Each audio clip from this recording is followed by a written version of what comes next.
우리가 지난주 우리들의 신앙을 무력하게 하는 두 가지 적이 있다는 말씀을 드렸지요. 하나는 정죄의식, 또 하나는 패배의식. 사단은 이 두 가지만 사용하면 자신이 항상 승리할 수 있다는 사실을 너무나 잘 알고 있고 그의 아주 전매특허적 무기겠죠. 많은 그리스도인들이 기쁨과 환한 얼굴보다는 의외로 조금 의기소침한 이런 모습을 보이는 경우들이 적지 않은데 바로 사단이 그것을 공격하기 때문에 그래요. 우리가 인생을 살아가면서 굉장히 떳떳한 삶을 늘 살면야 참 좋으련만 사단이 그러한 부분들을 알고 그때마다 그것을 가지고 우리의 정죄의식을 건드리면 우리는 이내 의기소침해지고 말지요. 그러나 역으로 우리는 이 두 가지 의식만 해결하면 날마다의 삶 속에서 승리의 삶을 살 수가 있답니다. 우리는 지난주 우리들을 무력하게 하는 두 가지 의식 가운데 아주 사단이 즐겨 사용하는 무기인 정죄의식이 무엇인지 우리가 이해함으로 확실하게 해결했습니다.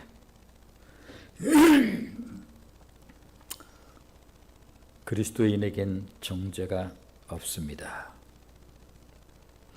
그만큼 싸움에서 적을 한다는 것은 중요한 일이지요. 모르면 당할 수밖에 없고 끌려다닐 수밖에 없기 때문에 그렇습니다. 우리의 인생사 속에서 소위 가스라이팅 이런 단어가 있지요. 인생사 속에서 왜 멀쩡한 사람이 저렇게 어떤 사람에게 끌려다니면서 사나 이런 안타까운 모습을 볼 수가 있습니다. 굉장히 사단적인 거죠.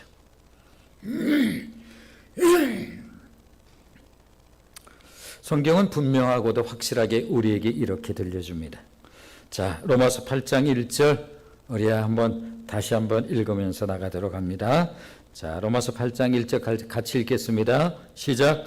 그러므로 이제 그리스도 예수 안에 있는 자에게는 결코 정죄함이 없습니다. 아는 것이 이만큼 중요하지요. 다시 말해서 신앙생활은 무턱대고 하는 게 아니랍니다. 신앙생활을 그저 가끔 좀 농담 삼아서 표현하기도 하지만 거기엔 굉장히 중요한 의미가 들어있죠. 덮어놓고 하나님의 말씀을 전혀 모른 채 신앙생활을 하면 사단에게 그만큼 당하는 것입니다. 그러므로 우리들이 신앙생활을 사실은 의외로 무턱대고 하는 분들이 적지 않아요. 우리 교회를 말하는 것이 아니라 신앙생활은 무턱대고 하는 것, 덮어놓고 하는 것이 아닌 것입니다. 자, 오늘은 우리들의 신앙의 적 또 하나인 패배의식에 대해서 알아보고 살펴보는 그러한 중요한 시간을 갖습니다.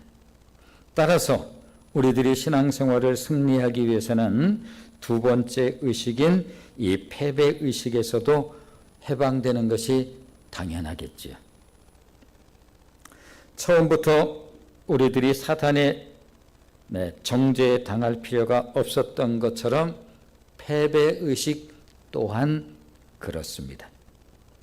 패배할 이유가 없을 뿐만 아니라 당연히 패배해서도 안 되겠지요.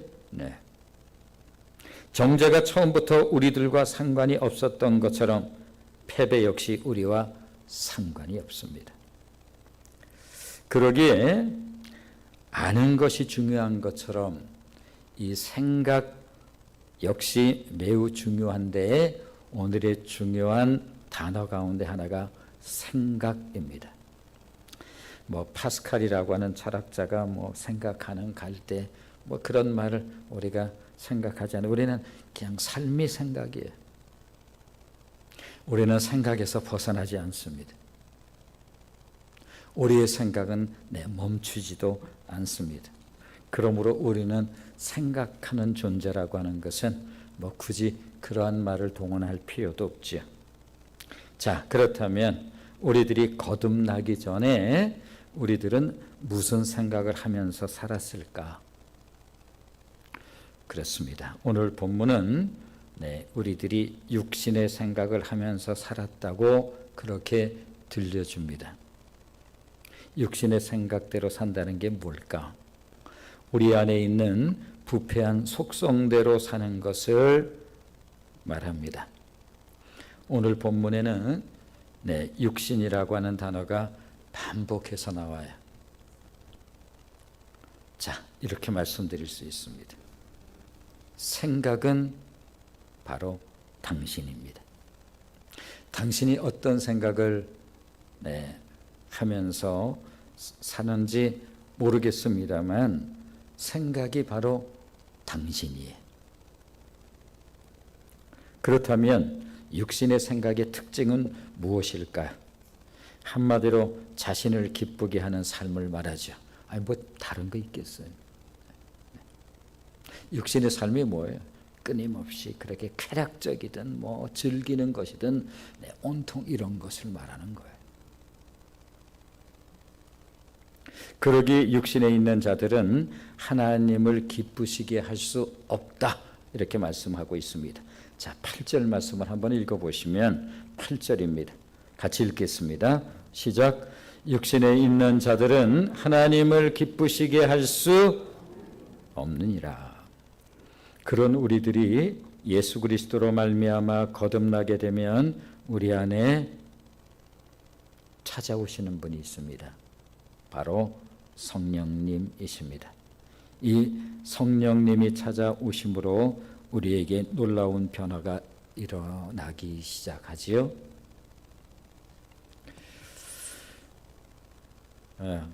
오늘 왜 이래? 술자리입니다. 하던 대로 살아. 친구들끼리는 이런 투로 말하면서 지내지요. 너 요즘 왜 그러냐? 그냥 하던 대로 살아. 이 안에서 뭔가 지금 변화가 일어나고 있는 증거입니다. 오직 육신의 생각만을 하던 우리가 성령을 따라 사고하기 시작한 변화가 나타나는 것입니다. 6절 말씀을 볼까요? 우리의 생각이 달라지기 시작합니다. 6절 같이 읽겠습니다. 시작. 육신의 생각은 사망이요 영의 생각은 생명과 평안이니라. 그러므로 하나님께서는 우리를 변화시키기 위해서 먼저 우리 속에 있는 무엇을 바꿀까요? 그렇습니다. 생각을 바꿔요.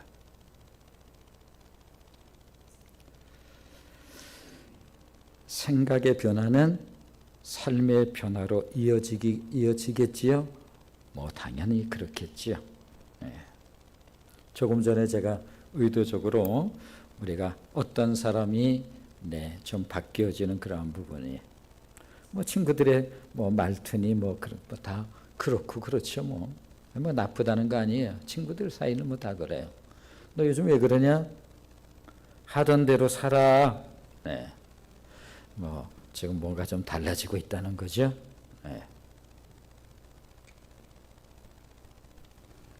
생각의 변화는 삶의 변화로 이어집니다.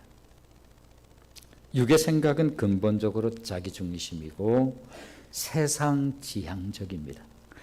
세상에서 물론 살지요. 그러나 우리는 세상에서 구별된 자, 너희는 세상의 빛이요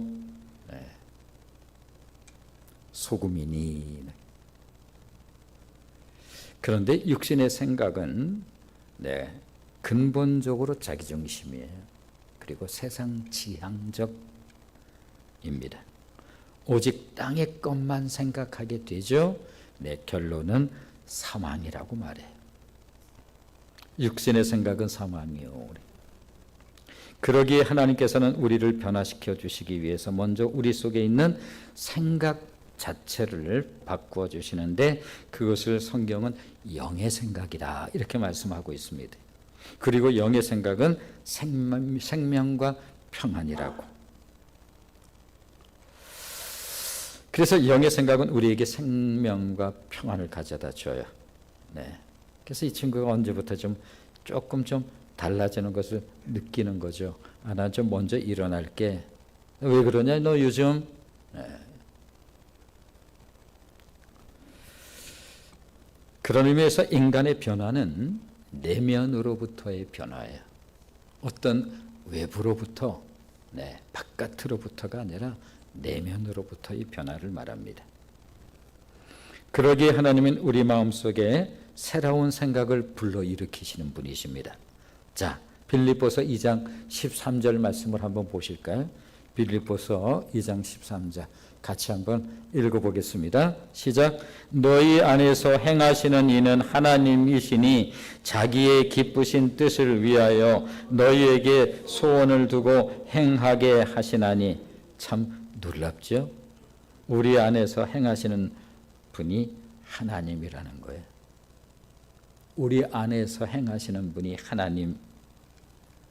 하나님께서 우리 안에서 행하신다라고 하는 거죠. 어떻게 행하시는가 하면 우리에게 너희에게 소원을 두고 하나님께서 기뻐하시는 뜻을 위하여 우리에게 소원을, 즉 생각을 주시고 그 생각대로 행하게 하신다 이렇게 말씀하고 있습니다. 그러므로 하나님은 우리의 생각뿐만 아니라 행동도 바꾸어 주시는 하나님이신 것입니다. 그러므로 말씀을 안다는 것은 실로 놀랍고 귀하고 감사하죠. 네. 그렇습니다. 하나님은 우리들에게 생각만 주시는 것이 아니라 또한 그것을 행하게 하시는 분이신 것입니다. 그러므로 그리스도인의 삶이란 우리 안에서 간단 없이 일어나는 육신의 소욕 디자이어, 그 강력한 힘, 로마서 7장에서 우리가 이미 한 사람의 그 절규의 소리를 들었습니다. 그리고 그 절규의 소리는 우리 모든 인간의 내면으로부터 나오는 절규의 소리예요. 내가 선한 것, 그것을 하고 싶은데 그것을 왜 내가 못하지? 그리고 내가 하고 싶지 않은 왜 그것을 나는 반복하면서 사는 거야? 오라, 나는 공고한 자로다. 이 사망의 법에서 누가 나를 건져내랴? 그리고 이 8장으로 넘어온 거야. 기가 막힌 거죠. 그리스도 예수 안에겐 정죄함이 없습니다.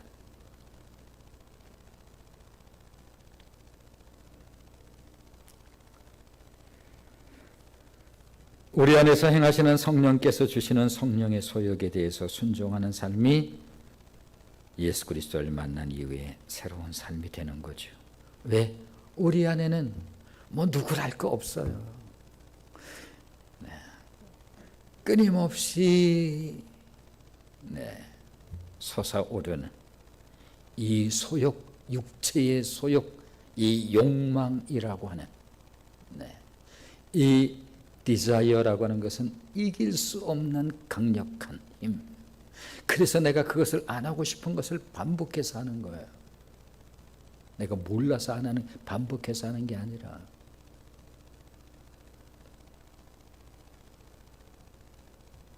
그러므로 우리 안에서 행하시는 성령께서 주시는 성령의 소욕에 대해서 순종하는 삶이 그리스도 예수를 만난 이후에 뉴 라이프, 새로운 삶.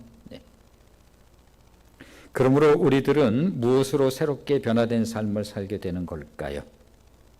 나의 의지, 나의 결심으로부터 말미암은 것일까요? 어림도 없는 얘기죠. 우리가 다 아는 얘기들, 신앙의 진짜는 괜히 종교적인 거 그런 게 아니에요.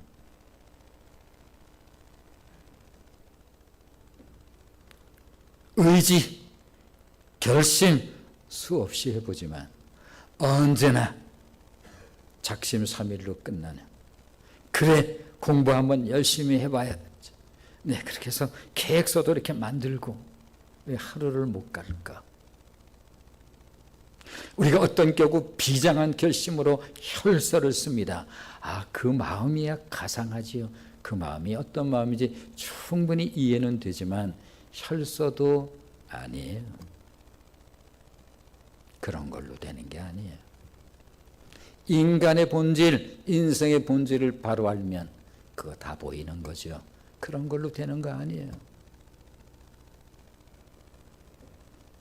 그렇습니다. 의지로도 결심으로도 불가능한 것입니다. 우리 안에 거하시는 성령이 아니고는 불가능하지요. 자, 로마서 8장 9절로 10절 말씀을 한번 같이 읽어보겠습니다. 시작. 만일 너희 속에 하나님의 영이 거하시면 너희가 육신에 있지 아니하고 영에 있나니 누구든지 그리스도의 영이 없으면 그리스도의 사람이 아니라. 네, 우리 안에 그리스도의 영이 있는 거예요. 우리 하나님께서 일하신다고 우리 안에서 그러잖아요. 네. 너 왜 그래 요즘? 너 안 하던 짓 한다? 친구들은 이런 식으로 말하죠 보통. 네, 뭔가 지금 변하고 있죠. 네. 아니 나 요즘 좀 바빠서 나 좀 일어날게. 네.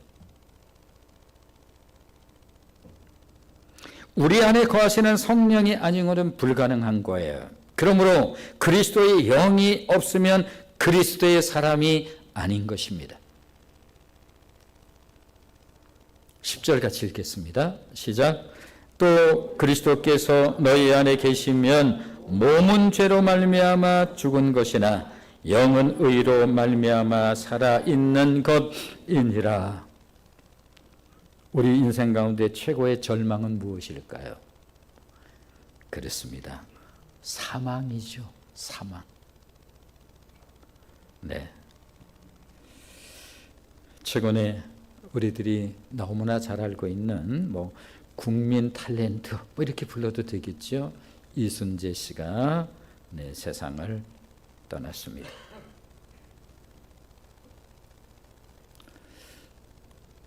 동영상 그림으로 본 것이지만 절친쯤 되는 비슷한 세대 신구 씨가 다른 젊은 사람의 조금 의지해서 이제는 제대로 된 걸음이 아닌 걸음으로 머지않은 모습의 그림으로, 이게 표현이 좀 죄송하긴 하지만 그렇게 들어옵니다. 그리고 그 한때 굉장히 건강해 보였던 백일섭 씨가 꾸부정한 모습으로 다리를 절면서 이제 문상으로 오는 거죠. 조문을 오는 거죠. 네, 순서가 그렇게 인생은 그렇게. 누가 여기서 벗어나랴?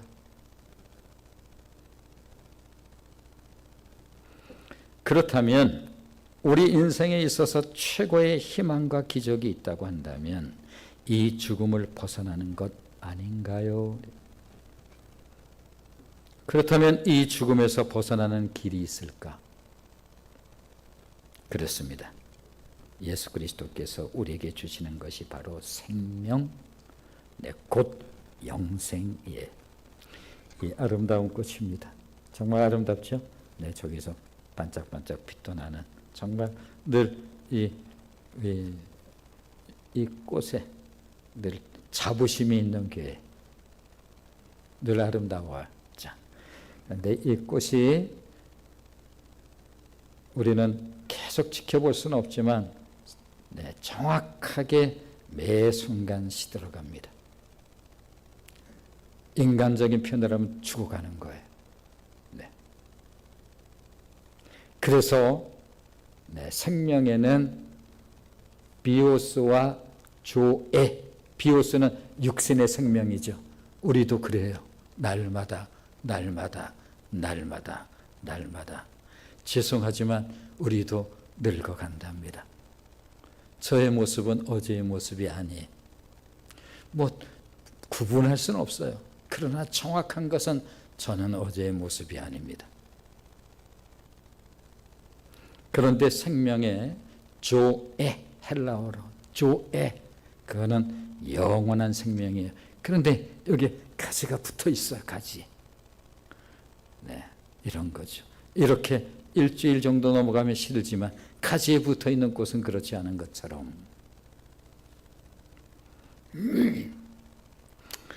자, 그렇습니다. 예수 그리스도께서 우리에게 주시는 것이 바로 생명 영생이지요. 11절 읽어보겠습니다. 11절 같이 읽습니다. 시작. 예수를 죽은 자 가운데서 살리신 이의 영이 너희 안에 거하시면 그리스도 예수를 죽은 자 가운데서 살리신 이가 너희 안에 거하시는 그의 영으로 말미암아 너희 죽을 몸도 살리시. 놀랍도다. 예수를 죽은 자 가운데서 살리신 이의 영, 즉 예수를 부활케 하신 그 영, 그 영이 너희 안에 거하시면 그 영이 우리 안에 있는 영이에요. 똑같은. 그리스도 예수를 죽은 자 가운데서 살리신 이가 너희 안에 거하시는 그의 영으로 말미암아 너희 죽을 몸도 살리시느니라. 예수를 믿고 산다는 것이 이처럼 놀랍고 경이로운 거예요. 그냥 종교생활 이런 게 교회 다니고 그거 아니라, 그래서 신앙생활은 무턱대고 하는 게 아니에요. 아까도 표현한 것처럼 덮어놓고 하는 게 아니에요. 예수를 죽은 자 가운데서 살리신 그 성령님이 우리 안에 거하시는 성령님이신 것입니다. 그렇습니다. 예수님을 죽은 자 가운데서 살리신 성령님이 우리의 부활을 보증하신다는 거예요. 며칠 후 저쪽 허실에는 그냥 울기만 하는 거예요. 뭔지 모르고 다 끝났으니까. 그러나 한쪽에서는 며칠 후 요단강 건너가 만나리. 다르죠. 기독교 신앙이 진정으로 무엇인지 아십니까?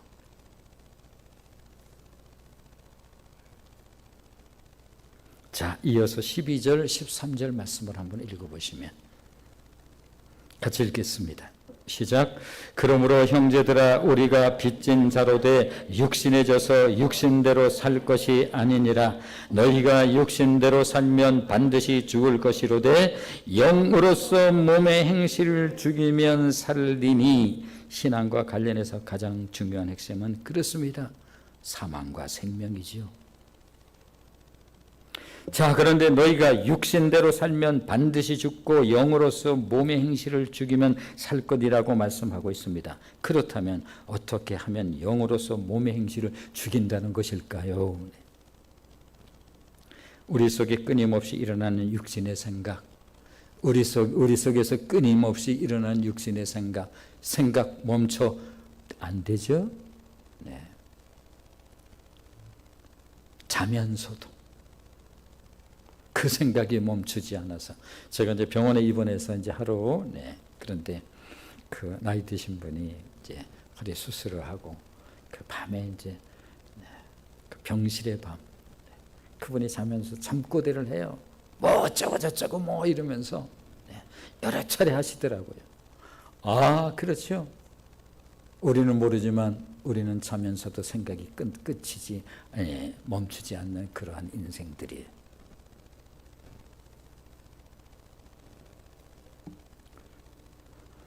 그러기에 내가 하지 않으려고 하는 것을 반복해서 하게 하는 육신의 소욕, 우리를 패배적 삶으로 떨어지게 만들잖아요.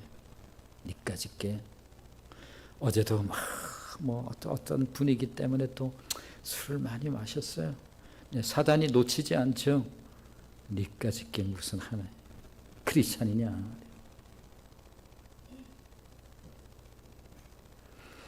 그러나 우리 안에는 성령이 계시고 성령은 우리의 연약함을 아시고 우리를 도와주시는, 그래서 헬퍼, 보혜사 성령, 성령이 주시는 생각대로 살면 자연스럽게 몸의 행실을 죽일 수 있지요. 반복해서 하는 표현이지만 제가 의도적으로, 친구들 사이에 다 남자들 다 그래요. 야 임마, 하던 대로 해. 너 요즘에 좀 이상하다. 나 그냥 나 요즘에 좀 안 좋아서 좀 그냥 안 마시려고 그래. 너 왜 그래? 이유가 있었지요. 누가 이유를 설명해 주지 않아서 그렇지. 우리 안에 있는 성령이 자꾸 다른 생각을 주시는 거예요. 자연스럽게 몸의 행실을 죽일 수 있어요. 실수할 수 있죠. 그래서 우리는 척할 필요가 없습니다. 참된 그리스도인이여 우리가 아닌 척, 그런 척할 이유가 없어요. 목사도 마찬가지.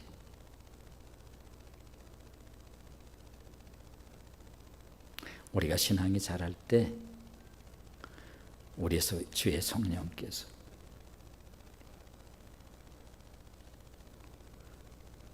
오늘은 조금 실수했어요. 사단은 가지고 바로 공격해 오죠. 네가 꼭 기억하세요. 그리스도 예수 안에 정죄함이 없니? 누가 우리를 정죄하리요? 누가 우리를 하나님의 사랑에서 끊으리요? 오늘의 실수 때문에 너무 실망, 패배의식 갖지 마세요. 성령께서 또 도우실 것입니다. 또 하나 정말 오늘의 핵심적인 내용이에요. 우리들이 패배의 삶을 살 수 없는 가장 확실한 이유, 우리에겐 새로운 신분이 있기 때문에 그렇습니다. 그렇다면 우리에게 주어진 새로운 신분은 무엇일까요? 바로 양자입니다. 하나님의 자녀의 신분을 받은 우리들이에요. 하나님의 자녀의 신분을 받은 우리들. 자, 로마서 8장 15절 말씀을 보시면, 8장 15절 같이 읽겠습니다. 시작. 너희는 다시 무소하는 종의 영을 받지 아니하고 양자의 영을 받았으므로 우리가 아빠 아버지라고 부르짖느니라. 그러기에 성경은 성령을 일컬어서 그 성령님을 양자의 영이라고 말해요. 글로리아 글로리아 아바 아바 아버지 아바 아바 아버지.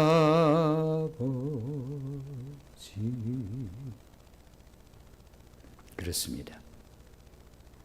저와 여러분 안에 성령이 거하시기에 하나님을 아버지라고 불러도 전혀 어색하지 않은 거예요. 아유, 너는 참 넉살도 좋다. 보이지 않는 하나님 무슨 아버지 참. 그래요.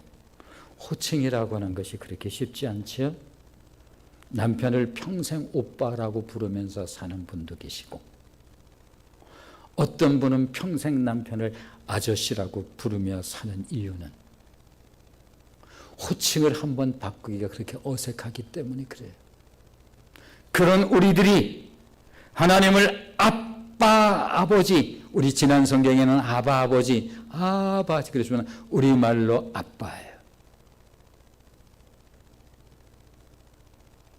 기가 막힌 거죠.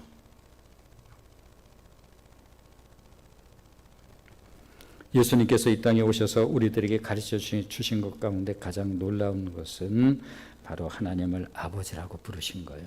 예수님은 공생의 기간 항상 하나님을 아버지라고 불렀어요.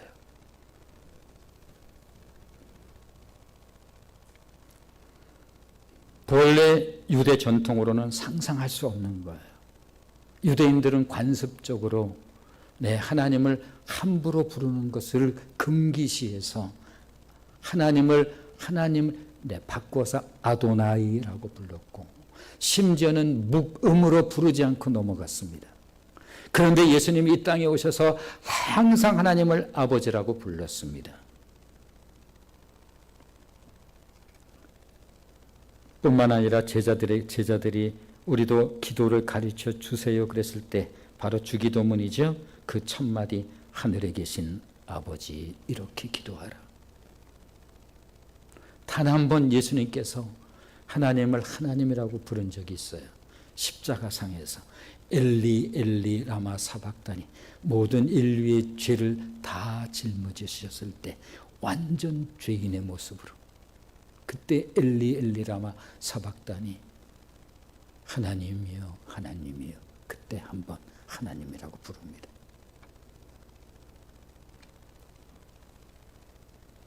자녀가 아니고서는 부를 수 없는 상상하기 어려운 특권.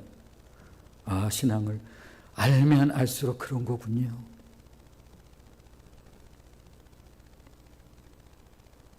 따라서 여기에는 뭐가 따라오겠어요? 명예, 세상의 세속적인 명예, 그런 것을 말하는 게 아니에요.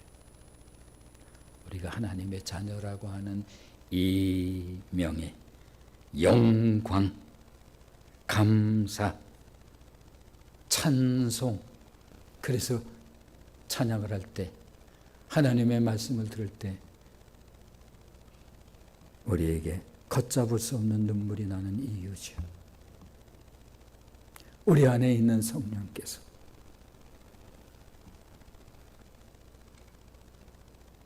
자, 이제 우리를 흥분시킬 만한 말씀을 듣도록 하겠습니다. 14절 말씀이에요. 14절 같이 읽겠습니다. 시작. 무릇 하나님의 영으로 인도함을 받는 사람은 곧 하나님의 아들이라.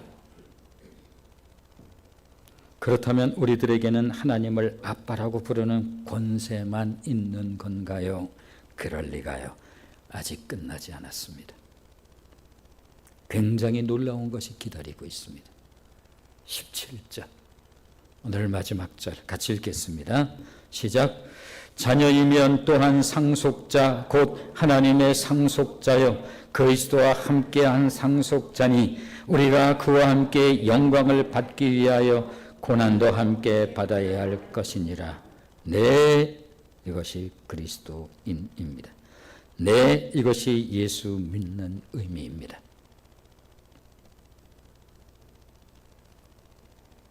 더러는 이 세상을 살아가면서 넘어지기도 하고 또 잠시 쓰러질 수도 있겠습니다마는, 그러나 우리들에게는 언제나 어디서든지 부를 수 있는 아빠, 아버지가 계시다는 사실을 기억하십시오. 우리들이 부르기만 하면 우리 주의 성령님께서 우리의 손을 잡아주시고 일으켜 세워주실 뿐만 아니라 우리를 도와주시는 분. 그래서 지난주도 나의 등 뒤에서 나를 도우시는 주.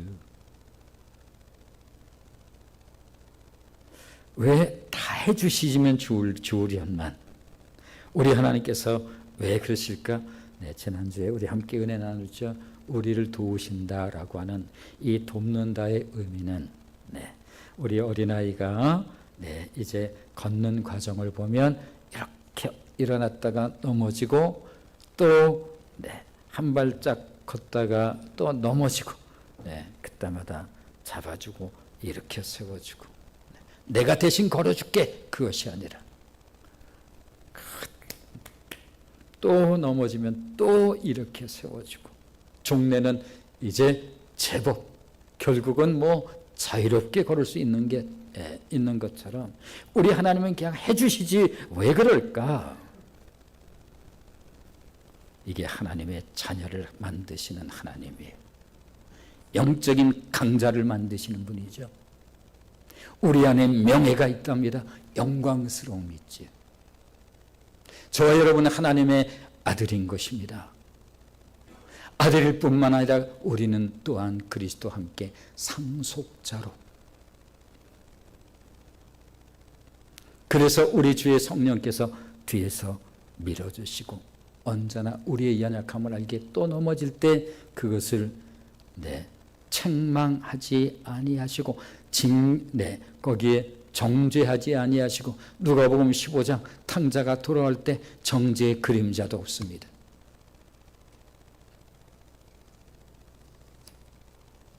한택교회 성도들이요, 우리들이 영적인 강자 그렇습니다. 그냥 대충 교회 왔다 갔다 하는 수가 많다고 우리 주님이 수를 가지고 한다면 공생애기에 많은 무리가 쫓아올 때 많은 무리를 상대했겠죠. 예수님께서 영적인 강자 그들로 당신의 하나님의 나라를 그렇게 만들어 가시는 것을 보게 되죠. 이것이 바로 우리 한뜻교회죠. 어떻습니까? 그 어디에도 우리들이 패배의식을 가질 이유가 전혀 없지 않습니까? 공연히 말하는 것이 아니라 정죄 우리의 것이 아니에요. 공연히 말하는 것이 아니라 사단이 간교하게 우리의 정죄의식을 건드리고 패배의식을 부추긴다 할지라도 거기에 넘어갈 이유가 없는 것입니다. 우리들은 하나님의 자녀일 뿐만 아니라 양자의 영을 받아서 하나님을 아빠, 아버지라고 부를 수 있는 권세와 함께 아들에게 마땅히 따라오는 것이 있지요. 그렇습니다. 우리들은 하나님의 상속자, 그리스도와 함께한 상속자인 것입니다. 그러기에 하나님의 영광을 받기 위해서 이 땅을 살아가는 동안에 고난도 함께 받을 뿐입니다. 울컥거리는 거죠.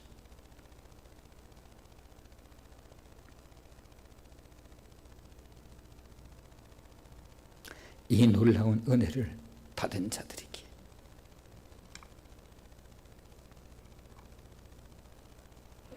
그러나 그 고난은 그리스도와 함께한 고난이기에 이 땅에서의 삶이 끝날 때 고스란히 하나님의 영광으로 바뀌어질 고난입니다. 성경은 고난을 언제나 무익한 것으로 말하지 않아요. 고난이 우리에게 유익한 것이다. 목회를 하면서도 많은 어려움이 있었습니다. 어느 날은 새벽 기도하면서 새벽 기도 끝나고 차 운행할 때 저는 교통사고가 났습니다. 그로 인해서 수술 이후에 얼굴이 하얘졌고 중환자실로 정말 어느 순간 너무 갈증이 나서 너무 갈증이 심해서 제가 물 좀 한번 마시면 좋겠다. 물 마시면 안 돼요. 거지에다가 물을 좀 묻혀가지고 여기다 이만큼 대줬어요. 그게 끝. 그러나 그것이 원망할 이유는 아니에요. 하나님은 언제나 그것을 선으로 바꾸시는 분이에요. 아시나요? 또 다른 어려움이 왜 없었습니까? 단 한 번도 원망을 해본 적은 없습니다. 우리 하나님은 그것을 언제나 선으로 바꾸시는 분이에요. 언제나 그러셨습니다. 그리고 이 고난의 끝, 인생이 다 무너져 버리죠. 우리의 육신은 점점 후퇴해져 간답니다. 제가 어제의 모습이 아니라니까요. 작년의 모습과 올해의 모습은 정확하게 사진을 가지고 보면 다르겠죠. 왜 우리의 육신은 후퇴해져 가는 것이니까. 제가 이순재 선생님의 돌아가심 속에서 이어지는 그 이야기, 또 다른 사람 강부자 씨가 들어옵니다. 옛날의 모습들 다 아니죠. 누구도 예외가 없습니다. 다 육신은 후패해져 가는 거죠. 그러나 우리의 영은 날로 새로워져 인생의 끝, 거기서 결정적으로 드러나죠. 저의 마디소리 그냥 울어제끼는 밑도 끝도 없는 우리는 영원한 소망이 있어요.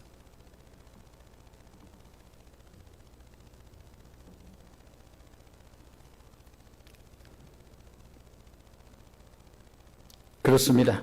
고난은 있을지언정 패배할 수 없는 것은 우리들에게는 분명하고도 확실한 신분이 있기 때문에 그렇습니다. 이렇게 하지 마십시오. 이렇게 하세요. 교만할 필요는 없겠지요. 어깨를 피십시오. 주님을 생각하십시오. 미소를 지으십시오.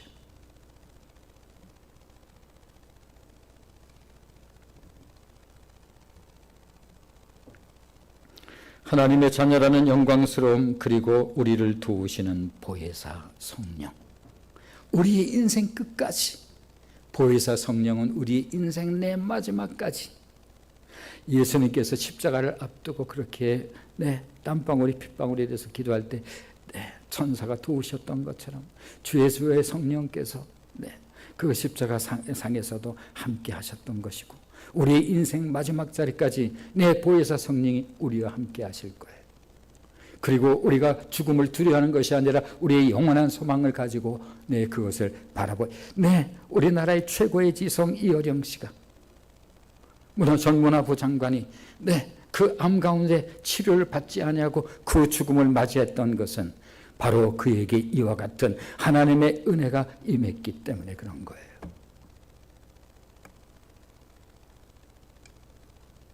누가 우리를 정죄하겠습니까? 누가 우리를 하나님의 사랑에서 끊을 수 있겠습니까?